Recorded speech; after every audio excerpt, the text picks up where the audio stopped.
Pemirsa, Badan Riset Inovasi Nasional dan Badan Pusat Statistik berkolaborasi melakukan diseminasi riset terkait pembangunan ekonomi hijau di 7 provinsi di Indonesia mulai Oktober hingga November 2022. Hasil riset kedua lembaga ini akan digunakan sebagai referensi bagi pemerintah untuk membuat sebuah kebijakan.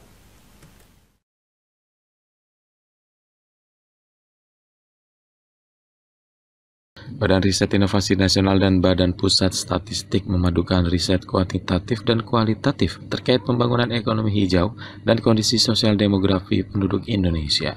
Hasil riset kedua lembaga tersebut akan menghasilkan laporan penelitian untuk policy paper atau laporan kebijakan, serta film dokumenter jelajah praktek hijau Indonesia berjudul Semai sebagai referensi bagi pemerintah untuk membuat suatu kebijakan. Di sela kegiatan diseminasi hasil riset di Makassar Rabu 19 Oktober lalu, Kepala Pusat Riset Ekonomi Perilaku dan Sirkuler Badan Riset Inovasi Nasional Umi Karoma Yaumidin mengemukakan penelitian dilakukan di 34 provinsi. Namun untuk diseminasi riset dilakukan di 7 ibu kota provinsi, yaitu Palembang, Semarang, Balikpapan, Makassar, Ambon, Kupang, dan Manokwari. Kegiatan risetnya dilakukan di 34 provinsi, hampir seluruh Indonesia. Namun untuk diseminasinya hanya di 7 provinsi begitu ya Mbak. Ya. Jadi ini sudah yang pekan kedua. Jadi kemarin kita sudah ke wilayah Sumatera, region Sumatera dan Jawa, dan sekarang untuk region Sulawesi. Sementara itu, Kepala Badan Pusat Statistik Sulawesi Selatan Sutono mengatakan, diseminasi riset kualitatif dan kuantitatif itu menghasilkan sisi yang luar biasa untuk melengkapi data demografi yang sudah dimiliki Badan Pusat Statistik.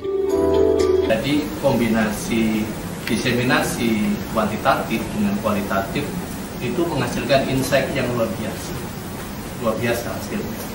Oleh karena itu kami melanjutkan kerjasama itu untuk melakukan kajian-kajian kualitatif melengkapi data demografi yang sudah kami miliki selama ini.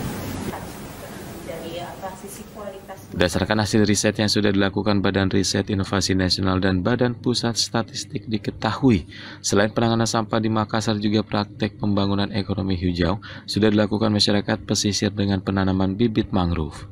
Sehingga biota laut menjadikan kawasan mangrove sebagai rumah yang aman dan nelayan tidak perlu ke tengah laut lagi mencari ikan atau kepiting.